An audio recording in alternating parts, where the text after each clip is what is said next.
Hi there, I'm Chloe. On my birthday, my sister brought a cake that said, biggest disappointment, and everyone laughed, like it was just a joke. But behind the smiles, there were years of secrets. My mom forwarding my business plans behind my back, my brother trying to access my financial files. They used my money, my silence, and still called me the problem. So I did something they never expected. I had barely stepped into the restaurant when I felt it. That tight, invisible grip in my chest. The place was warm, cozy even, with its exposed brick walls and string lights tangled across the rafters like it was trying a little too hard to be rustic chic. I'd reserved the entire private dining space at the Timber House, one of the more homey restaurants in Boise. It was the kind of place my parents adored, because it reminded them of Sunday pot roasts and polite silences. I paid for everything: reservation, catering, even the floral centerpieces with those little cream roses my mother loved. Not that anyone would mention it. Minelle was already seated, waving at me like she hadn't avoided my texts all week. "Look who finally made it," she said loud enough for the whole room to hear. I smiled, not because it was funny, but because I'd gotten good at smiling when things weren't. I hadn't seen the rest of them in over a year. This dinner was my way of trying again, something I promised myself I wouldn't do anymore. Cairo looked up from his phone long enough to say, "Happy birthday, sis," before going back to scrolling. Judelle, my mother, was adjusting her scarf and barely glanced in my direction. "Oh, good, you're here. We were just about to order." Classic. We made it through the appetizers with forced small talk. Cairo complained about rent, Minelle talked about her brand, and my dad, Grant, stayed mostly silent, sipping ginger ale like it was bourbon. Then the lights dimmed. It was early evening, just past 6:30. A soft clap started near the kitchen door. I turned, expecting the cake I'd carefully chosen to be rolled out: 2 tiers, white buttercream, gold foil edges, Happy 36th Chloe written in script. But that's not what came through the door. Instead, Minelle stood behind a server, grinning wide, holding a cake I'd never seen before. It was single-tiered, bold pink frosting, and in bright white lettering across the top it read, "Happy birthday to the family's biggest disappointment." There was a pause, a breath, a moment where I actually believed I might be hallucinating, and then laughter. Cairo burst out first, slapping the table. "That's messed up," he choked out between laughs. My mom chuckled nervously, like she was pretending not to enjoy it. Minelle clapped once, loud and proud. "Come on, Chloe, you know it's just a joke." A joke. That word, the one they always use to cover up cruelty. I stared at the cake, not a word, not a blink. The frosting looked almost wet under the soft yellow lights. I tried to remember the last time someone gave me a cake with my actual name on it. I smiled, not out of joy, but because I knew they'd expect me to flinch. And I wouldn't give them that. Riley hadn't arrived yet. Maybe that was a mercy. After the candles were blown out, by Minelle no less, I excused myself under the pretense of needing to call a client. I walked to the hostess stand, heart calm, hands steady. "Hi, quick question," I said to the manager. "Can I ask who called in to update my cake order?" He checked something on the tablet, hesitated, then said, "Minelle Harper. She called the day before yesterday, said there was a last-minute change." Of course she did. I thanked him, stepped outside into the chilly Idaho air, and stood under the string lights. I pulled out my phone, opened the Notes app, and started typing. No tears, no trembling hands, just a list, a record. Because that cake? That wasn't the start. That was just the moment I stopped pretending I didn't know what they were doing. When I walked back in, Minelle raised her glass. "You missed the toast," she teased. "I bet it was unforgettable," I replied, and sat back down. They kept talking like nothing happened, like that cake was a quirky memory to laugh about later. But I'd already decided. This birthday wouldn't end the way they thought it would. I raised my own glass, caught each of their eyes, and held my smile just long enough to make them shift in their seats. Maybe it was time they found out who I really am. Minelle was still grinning when I sat down again.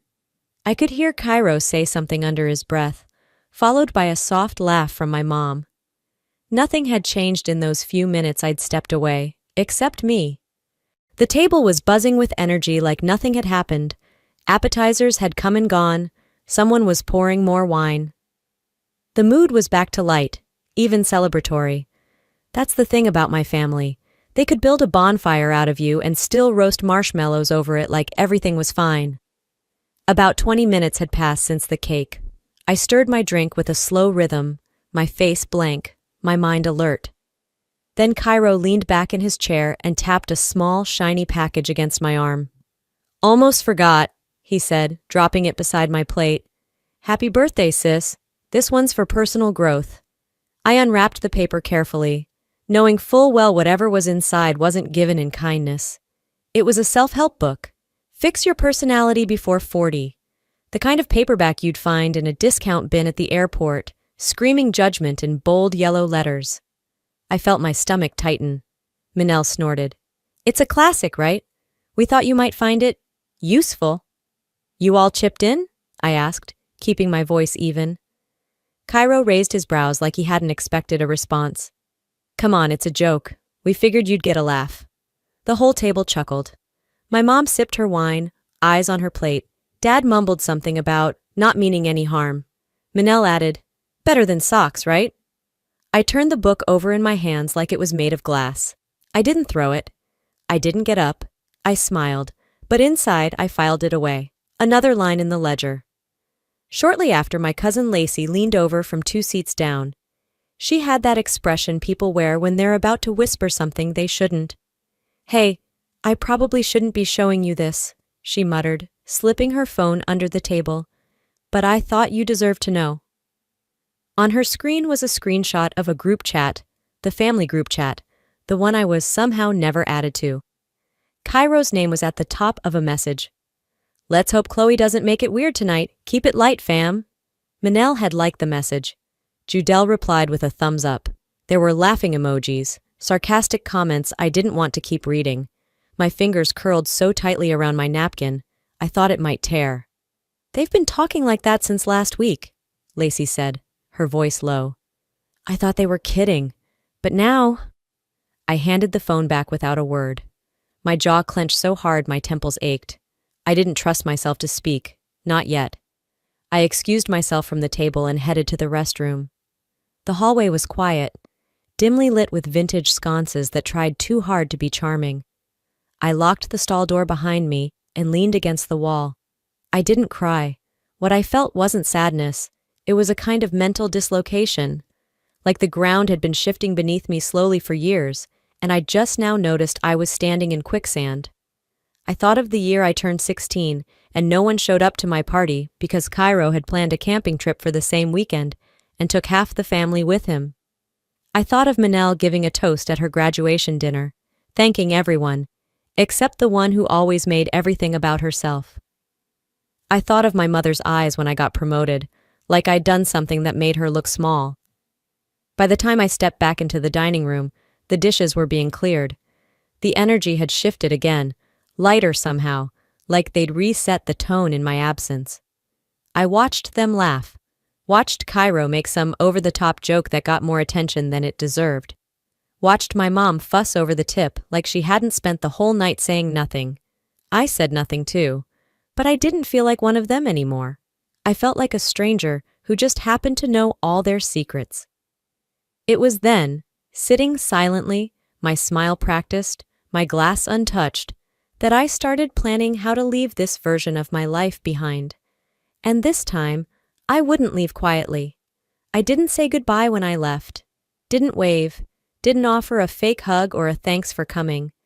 I just picked up my coat from the back of my chair and slipped out the side door while no one was looking. The air outside was colder than I expected. I wrapped my coat tighter and started walking.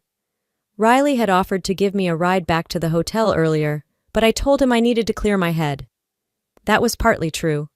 Manel called out something behind me. "Happy birthday again!" But I didn't turn around. Her voice felt like static. I kept walking, past the parking lot, past the empty sidewalk where someone had dropped a party balloon, and let the city night blur around me. The streetlights gave the pavement a quiet glow, the kind that makes everything look softer than it really is. I passed a late-night coffee shop with 3 people inside, laughing over something that probably mattered to them. I envied how simple that looked. Back at the hotel, I kicked off my shoes, hung my coat by the door, and stood for a moment in the silence of the room. It was just past midnight. My phone buzzed on the nightstand. Texts from Riley, one from Lacey, and two from Cairo that I didn't open. I sat on the edge of the bed, then lay back and stared at the ceiling. It wasn't just tonight. That cake didn't hurt because it was unexpected. It hurt because it was familiar. A memory surfaced, sharp and uninvited. Thanksgiving, 5 years ago. I had asked if I could bring my boyfriend at the time, Michael. My mother's response was immediate. Thanksgiving is for family. Just like that. Cold. Final. As if the man I had loved for 2 years didn't count. As if I didn't get to decide who was important in my life. I'd spent that holiday alone, made myself pasta, watched reruns of old sitcoms. When I texted Manel a photo of my tiny dinner setup with a joking "Happy Thanksgiving from Team of One," she replied with a thumbs-up emoji. Back then, I'd brushed it off. Told myself they were just set in their ways. Traditional, private. I made excuses for them, like I always had. Lying there in that dim hotel room, the pattern finally settled in front of me, unmistakable. There was the time Manel failed a class and cried to my parents about how she felt overshadowed. I had been working 2 jobs and still managed straight A's, but somehow I became the one who needed to stop rubbing things in. Or when Cairo rear-ended a neighbor's car, and my dad sat me down for a lecture about responsibility, because I was the oldest and should have set a better example. Even my promotion last year, the one I'd worked overtime and missed weekends for. When I told Mom, she blinked, smiled tight, and said, "Well, just don't let it make you arrogant." As if success was a personality flaw. I exhaled slowly, letting it all rise to the surface without trying to bury it again. It wasn't just a few jokes, or a cake. It was years. Years of being erased, blamed, minimized, repackaged as the difficult one, because I didn't play along with their narrative. I sat up, opened my laptop, and pulled up my email. My fingers hovered over the keyboard before I started searching. One thread caught my eye, an old email I'd sent Mom last spring. I had attached a pitch deck for my startup, just something I was excited about. The subject line was, "Thought you might be proud of this." No reply. I clicked into the thread again, checking the forward history. She had sent it, to Manel, 30 minutes later. No message, just the file. I didn't know whether to laugh or throw the laptop across the room. Instead, I stared at the screen, then closed the lid gently and whispered to no one, "That's enough." That moment didn't feel like an ending. It felt like stepping out of a fog. And suddenly I knew, this wasn't just dinner. It was the last test, and I had finally stopped trying to pass it. Sunlight slid through the blinds in thin surgical lines, casting long shadows across the hotel room. I was still in the robe they provided, stiff white cotton that smelled faintly of bleach and something sterile. My second cup of coffee steamed on the nightstand. I hadn't really slept, not in any way that felt restful, but I was strangely alert. There was a clarity humming in the background of my thoughts, like something inside me had finally straightened itself out after too long being twisted. I scrolled through my phone absently until I saw it, the message from Judelle. It had come in close to midnight. No subject line, no apology, just a blunt directive. Brunch at hours, 10:30. Family time matters. Judelle. It was so like her to pretend nothing had happened. No mention of dinner the night before, no acknowledgement of the way things had unraveled, not even a breadcrumb of self-awareness. She treated emotion like it was a weakness, hers to avoid, mine to mock. I showed up late on purpose, 15 minutes behind schedule, just enough to signal that I wasn't in the mood to perform. When I stepped into the backyard, the scene was perfectly curated, like something out of a painfully aspirational lifestyle blog. A handmade table runner stretched the length of a reclaimed wood table. Ceramic dishes and mismatched pastels were artfully arranged. A pitcher of fresh squeezed orange juice sat beside a platter of fruit that looked too symmetrical to be random. The air smelled like toasted sourdough and tension. Manel was the first to greet me. She opened her arms like we hadn't exchanged cold, pointed words through strained smiles just the night before. "There she is," she said too brightly. We were starting to think you'd gone back to Seattle early. Her voice was syrupy, almost cloying. I forced a thin smile and stepped forward. Cairo barely looked up from his phone, offering only the kind of nod you give to a stranger you vaguely recognize. Judelle smiled too, a tight expression that didn't reach her eyes. "You look tired, Chloe," she said smoothly. "Are you all right?" "I'm fine." I slid into the last open seat, wedged between Riley and my mother. Of course it was the only one left. Grant sat at the far end of the table, hunched over his plate. He muttered a low grunt of acknowledgement, but kept his eyes down, chewing like he wanted to be anywhere else. Plates were passed around. Slices of quiche, tiny jars of jam, rosemary potatoes arranged with performative effort. Conversation floated above the table like perfume, fragrant but empty. Manel launched into a detailed account of her podcast's upcoming launch. Cairo made a vague complaint about his boss being completely toxic, like a total control freak. My mother smiled and nodded in all the right places. I didn't say much. I didn't need to. I'd learned by now that anything I said could be twisted, so I kept my words tucked behind my teeth and waited. During a quiet moment, Riley leaned in, his voice just above a whisper. "I saw your update about the mentorship fund. That's huge, Chloe. Seriously." I turned to him, surprised. Before I could even say thank you, Judelle let out a brittle laugh. "Chloe's always had great ideas," she said. "Execution, though? That's where things got tricky." Manel giggled into her mimosa like they were sharing some charming inside joke. "She's getting better at it. Slowly."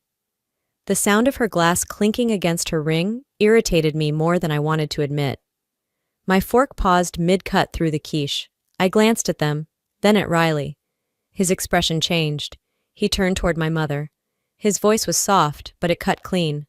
"That's not funny." Judelle blinked. "Excuse me?" "You heard me," Riley said. "You invited her here just to say that?" A silence fell over the table like a dropped curtain. Cairo looked up, coughed once, then quickly glanced away. Manel froze mid-sip, her eyes wide behind her sunglasses. Even Grant paused his chewing. I looked at Riley, and he didn't look away from Judelle. He just held her gaze, firm, steady, unapologetic. That meant more than he probably realized. I folded my napkin slowly and set it beside my plate. "You know what's wild?" I said, my voice level. "How reliable this family is. Always ready to turn a joke into a weapon, but never ready to sit with the truth." No one said a word. "You don't have to like me," I went on. "You don't have to respect what I've done. But what you're not going to do is insult me, dress it up in laughter, and call it love." Manel opened her mouth as if to say something, then thought better of it and shut it again. Even she knew better this time. I let my eyes move across the table, one face at a time. I'm not the version of me you still think you can control, the one who stayed quiet just to keep things easy. If you still believe I'll sit here and swallow this, try me. I pushed my chair back slowly. Riley stood up too, without needing to be asked. That solidarity hit hard, low in my chest. Judelle scoffed. "Chloe, don't be so dramatic." "I'm not being dramatic," I said, my voice sharp but calm. "I'm being precise. There's a difference." And then I turned, walking toward the house with Riley beside me. We didn't speak. We didn't have to. The sky overhead was clear, not a cloud in sight. But inside me, thunder was building, slow, deliberate, unstoppable. The kind of storm that doesn't ask permission before it breaks. They wanted me to break, to retreat, to fall into the role they'd written for me years ago. What they got instead was someone who finally knew the script and refused to play the part. What they got was someone who wasn't afraid of the fight anymore. Someone who came armed with facts, and finally, the nerve to speak them out loud. Back at the hotel, I kicked off my shoes and let the silence wrap around me like armor. The curtains were open just enough to let the early afternoon light spill across the bed. I dropped my phone onto the nightstand and sat down in front of my laptop. Something had been tugging at me since brunch. Not the words. Those were expected by now. It was the ease with which Judelle said them, the confidence, like she knew I'd never push back far enough to matter. But I wasn't that version of myself anymore. I opened my email and scrolled through old threads, the ones I'd buried after they stopped mattering. I found the chain from last summer. Subject line, Mom, some budgeting notes for your refinance. Inside were spreadsheets, financial strategy PDFs, and an attachment I'd custom built to help her organize retirement funds. I had even included a sample investment return projection using my company's growth figures to illustrate how compound interest worked. At the time, she said thank you and never brought it up again. But something didn't sit right. I opened a second tab and pulled up public property transaction records. Just curiosity, just confirmation. Manel had purchased a second home in October, a vacation rental she now promoted weekly on her social media, calling it her dream made real. The mortgage terms, the down payment range, it all aligned too closely with the numbers I'd used as private examples in that email. I double-checked my calendar history. She bought the place a month after that thread was forwarded. I sat back and stared at the screen, heart steady but cold. So that's what this was. A family who smiled at your sacrifice, then copied your math, and called it manifesting. By early evening, I was pulling into the driveway of my parents' house again. There was another casual dinner planned, nothing fancy, just leftovers from brunch and a round of let's all move on smiles. I walked in with Riley beside me and my back straight. At the table, Manel was talking about renovations, and Cairo was in the middle of retelling a story no one asked for. I waited until plates had been passed, and silence fell naturally. Quick thought, I said, letting my tone stay light. Isn't it funny how my company's trajectory lined up perfectly with the timing of a certain beach house purchase? Manel blinked. What? I tilted my head. You know, the one with the down payment that looked awfully similar to the structure I laid out in Mom's budget doc last year? Cairo glanced at her, then at me. Judelle let out a short breath through her nose. We're a family, Chloe. Families share things. No, I said, turning to her. You collect things, you distribute them when it suits you, and then you wrap it all in a bow labeled concern. Manel shifted in her seat. I didn't ask her to, but you used it, I interrupted gently. Didn't you? No response, just her jaw tightening. I looked at Judelle. Let me be clear. I no longer give permission for any of my personal, financial, or professional information to be shared, verbally, digitally, indirectly. If it happens again, I will treat it as a breach, and I will respond accordingly. That's a bit extreme, don't you think? She replied, trying to laugh like this was all dramatic performance. It's not extreme, I said. It's overdue. Cairo put down his fork. Whoa! So now you're threatening legal stuff over dinner? I'm not threatening, I said without blinking. I'm promising. The air at the table thickened. Grant coughed, wiped his mouth, and avoided everyone's gaze. No one defended me, but no one tried to dismiss me again either. Later, back at the hotel, I changed into something comfortable and stepped out onto the balcony. Riley stood beside me, leaning on the railing, quiet. You sure you're okay? He asked. No, I said honestly, but for the first time, I'm not scared either. I pulled out my phone and created a calendar event for 1 week from now. Subject, begin the cutoff. They could keep thinking I was reacting, that I was just sensitive. Let them. Because while they played the same game over and over again, I had started building something else entirely. Strategy, proof, structure. You think I'm still playing defense? Good. Stay distracted, because I'm about to flip the entire board. The next morning started quietly, too quietly. I was at a cafe near the hotel, sipping an oversteeped chamomile and answering a few emails, when the notification came in. A simple ping from my security app. Unauthorized login attempt blocked. Shared folder access denied. Location, Boise, Idaho. I blinked at the screen. That folder hadn't been touched in months, except by me. It held personal development notes, old drafts of pitch decks, and a few planning spreadsheets I'd shared only once, with my mother, for family budget guidance. I called my assistant, Jess, and asked her to trace the IP. She got back to me in 20 minutes. Chloe, I don't want to overstep, but it was Cairo. He used the forwarded link from your mom's email. Looks like he tried to access the budget projections file. Same one you sent her last year. I didn't speak. Didn't need to. Jess continued. Want me to log the chain? We can prepare a response if you'd like. Yes, I said. Log everything. I'll take it from here. I hung up and walked the 2 blocks back to the hotel. The leaves crunched under my boots like dry bones. I knew what I had to do now. Not next week. Not with one more warning. Right now. Later that evening, we were all gathered again. This time at Manel's place. She had tried to soften the atmosphere with candles and background jazz, like ambiance could erase everything we hadn't said. I walked in with my tote bag and took my seat. No smiles, no pretense. Dinner was halfway served when I placed a small envelope in the center of the table. Nobody touched it. I opened it for them, pulled out the printed pages, and laid each one down, one by one. Access logs, forward trails, IP addresses, device IDs. This one's from Cairo's laptop, I said calmly, tapping the page. This is the link Mom forwarded. And here, Manel accessed the file last Wednesday. Same spreadsheet, same data. Manel's face went pale. Cairo shifted in his chair, reaching for his glass. Judelle opened her mouth. Now, Chloe, let's not make this a courtroom. I cut her off, not loud but razor clear. This isn't a courtroom. This is me finally showing my work. The silence was suffocating. You used my data, I continued. My work, my trust, without consent. And then you sat across from me and asked if I was okay like you hadn't already crossed the line. Manel snapped.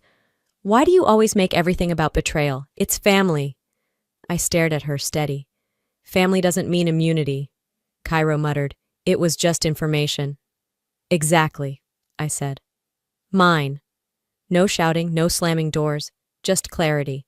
They weren't shocked at the facts, I could tell. They were shocked I dared to say them aloud. I stood up, pulled my phone from my bag, and typed out a quick message. To attorney, subject, go live. Move the release up, full file, Forbes first. I didn't need their attention anymore. I already had the world's. Riley stood as I walked out. No one followed. No one called my name. Back in the hotel, I opened my laptop, clicked on the embargoed link Jess had prepped, and watched as the article went live. The silent investor who funded her family and walked away. My name was there, along with the documents. Blurred names, but real data. Every piece of proof I'd hesitated to show for years. The screenshots, the email chains, the payment histories, anonymous donations, quiet interventions. And now they were visible. Riley sat beside me, his hand resting gently on my back. You okay? He asked again. No, I said, staring at the screen. But I'm done shielding them.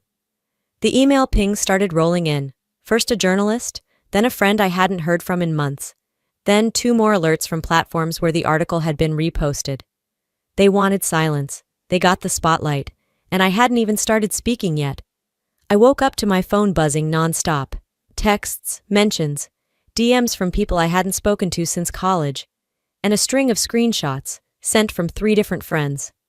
Hey, is this about you? Your sister's going off on Instagram.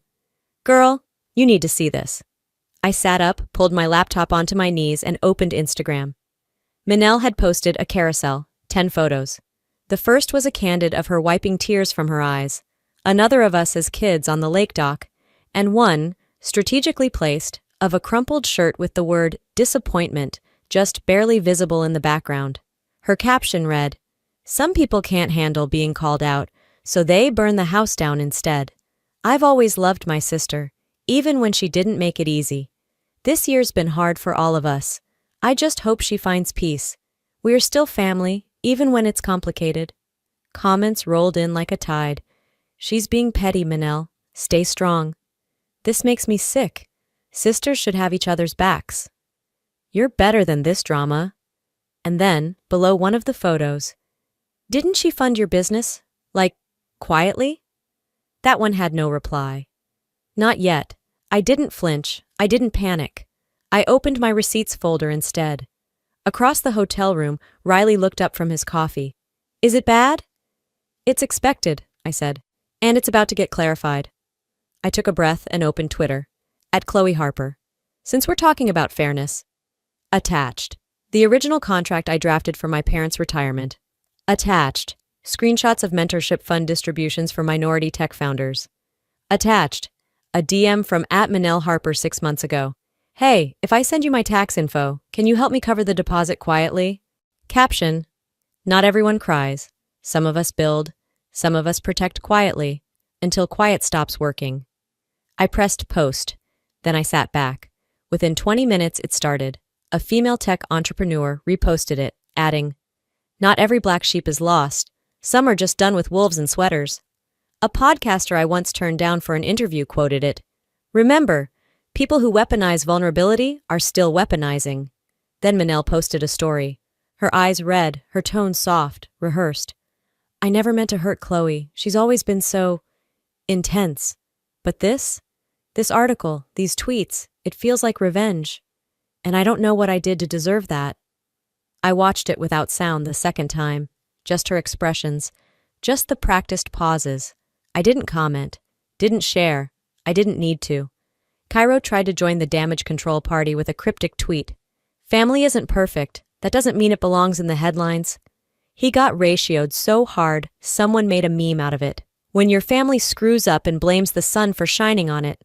Judelle stayed silent. That was her tell, always had been. Later that night, Riley turned to me while we sat side by side on the balcony. The city buzzed beneath us, unaware it was hosting the quietest war I'd ever fought. "You could have dragged them years ago," he said. "Why now?" I thought about it, really thought. Because now, I don't need their apology. I just need them to stop pretending I was ever the villain. He didn't speak, he just nodded. I wasn't angry they tried to smear me. I was angry they assumed no one would believe me. But they had underestimated something. I didn't cry, I posted. They came to play PR games, I brought evidence. But this next part? This one's for closure. 2 days later, I found myself tucked into the far corner of a cafe just off 7th and Alder. It was one of those places with warm wood accents, quiet music, and too much intention behind the chalkboard menu. I liked it for its anonymity. No one here looked twice. No one asked questions. Just the low hum of espresso machines and the occasional clatter of a mug on ceramic. I had ordered a black coffee out of habit, but barely touched it. It had long since stopped steaming, forgotten beside my phone. Riley had stepped outside to take a call, pacing near the window. I could see his silhouette, head bowed, one hand tucked into the pocket of his coat. Alone, I unlocked my phone and instinctively opened my social feed. Just passing time, I told myself. Just noise. But then it hit me like a cold slap, the familiar curve of Manel's face on the screen. Perfectly angled, perfectly lit, framed against a washed-out pastel backdrop that screamed healing vibes. I knew the look. I knew the game. The caption was worse than I'd imagined. When family chooses spectacle over resolution, the real pain gets lost. She was a guest on some podcast hosted by a woman who built her platform on curated vulnerability and trauma reconciliation, someone who invited guests to unpack their family wounds in a way that was just palatable enough to trend, but never too sharp to alienate an audience. Manel's voice came through soft, deliberate. She said things like, "I've just felt so emotionally overwhelmed, and it's been years of mental exhaustion, trying to fix disconnection I didn't cause." Her eyes glistened just enough to suggest tears. She clasped her hands like she was holding invisible pain. Then came the kicker. She smiled gently, practice, not sincerity, and said, "I just wish Chloe would have let us love her better." That sentence echoed, not loud, not angry, just hollow, like someone reading lines from a role they'd never lived. I stopped the video halfway through, not because it broke me, it didn't, not anymore. I had stopped expecting truth from people who preferred a prettier lie. It felt more surreal than painful, like watching a dramatization of your life from behind soundproof glass, recognizable pieces, twisted just enough to disorient. That was her talent. She didn't outright lie. She just bent the narrative until you couldn't see straight. I sat still for a long moment. Then I opened my laptop. No names, no dramatics, no hashtags, no subtweets, just clarity, just truth.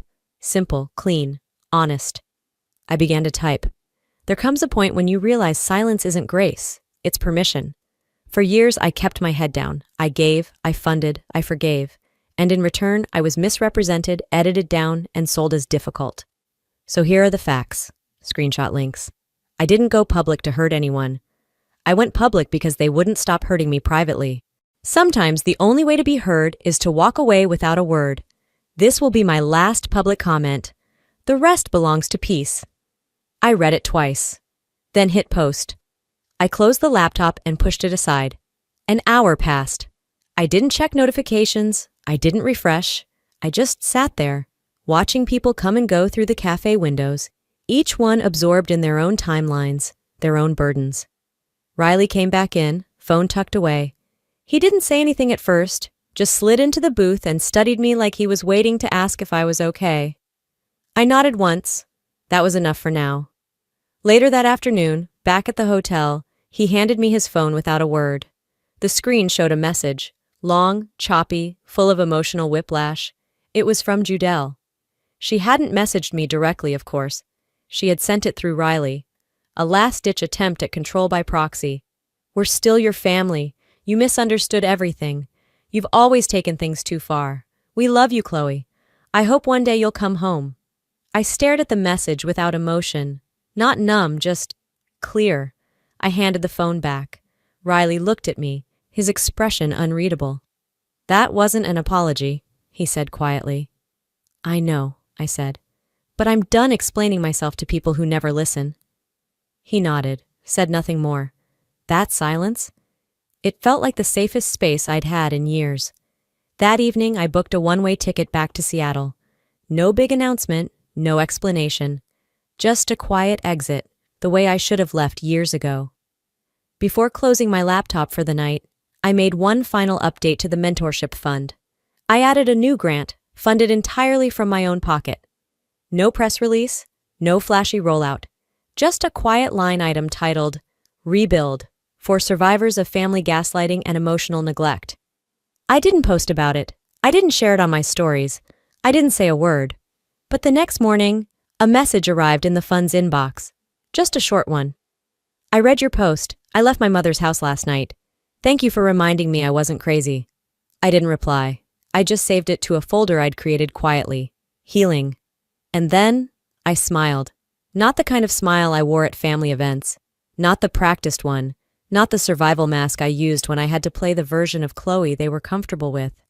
This smile was something else. Real. Quiet. Whole.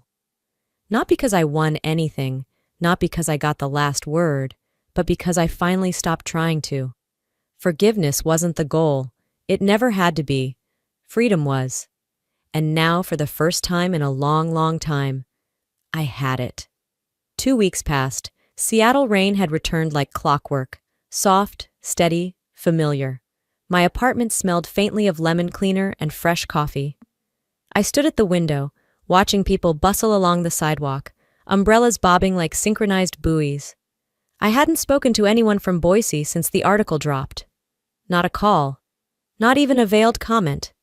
But silence didn't mean stillness. Manel's name quietly disappeared from 2 brand campaigns she'd hyped just weeks before. One podcast host parted ways with her, citing a need for alignment with ethical storytelling. She'd deleted 3 of her recent posts. Cairo's keynote at the Denver Tech Summit was replaced with a speaker from a diversity-led startup. I heard through someone in my network that the event didn't want controversial family baggage distracting from the work. And Judelle? She never responded publicly, but mutual friends stopped tagging her in things.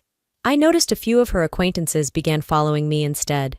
Quiet moves, quiet exits, and Grant remained exactly who he'd always been. Absent. I wasn't keeping score, I just noticed. What changed most wasn't out there. It was here, inside. I had just finished my morning coffee when an email popped up from a coordinator for a Women in Tech event downtown. Subject line? Keynote confirmed. I'd said yes a week ago. Riley helped me fine-tune the talk the night before. He asked, "Want to practice it one more time?" I shook my head. No, I know exactly what I need to say. The event hall buzzed with energy. Dozens of women, mentors, young founders. A nervous energy floated in the air, the kind I used to get tangled in. Not today. When I stepped onto the stage, I didn't fumble. I didn't try to be perfect. I told the truth.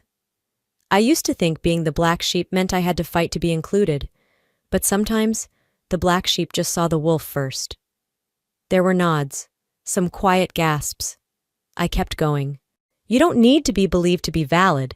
You don't need to be loved to be worthy. And you definitely don't need to explain your boundaries to people committed to crossing them. The applause at the end wasn't thunderous. It was rising, real, grounded.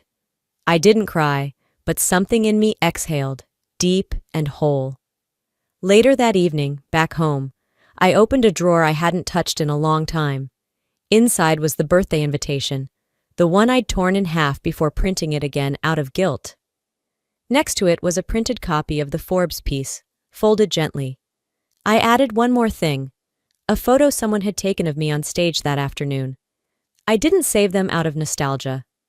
I saved them to remind myself that growth wasn't always pretty, but it was mine. A few hours later, a new message arrived. No subject line, just this. Your story gave me the push I needed. I walked out of my dad's house today. Thank you. I read it twice, then typed back. You're welcome, heal loudly. No signature, no need. I closed the app, grabbed my coat, and stepped outside. The air was crisp, sunlight filtered through silver clouds. No big plans, no dramatic finale, just me, moving forward, finally light enough to carry only myself. Maybe they still tell their version of who I was, but I'm not listening anymore. Before we end, let me leave you with this. If there's one thing I've learned, it's this. You don't need an apology to heal. You don't need to fix the version of you they never really saw.